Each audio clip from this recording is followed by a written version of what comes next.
ചെമ്പരത്തി, സ്വയംവരം, നീർമാതളം തുടങ്ങിയ പരമ്പരകളിലൂടെ പ്രേക്ഷകർക്ക് സുപരിചിതയായ താരമാണ് അമല ഗിരീശൻ. സ്പർശം എന്ന പരമ്പരയിലൂടെയാണ് താരം ആദ്യമായി മിനിസ്ക്രീനിലെത്തുന്നത്.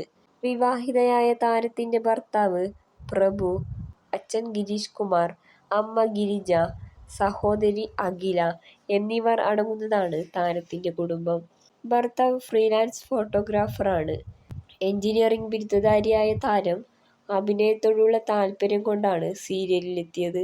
നീർമാതളം എന്ന സീരിയലിന് മികച്ച നടിക്കുള്ള സംസ്ഥാന ടെലിവിഷൻ അവാർഡ് സ്വന്തമാക്കുവാൻ താരത്തിന് സാധിച്ചിട്ടുണ്ട്.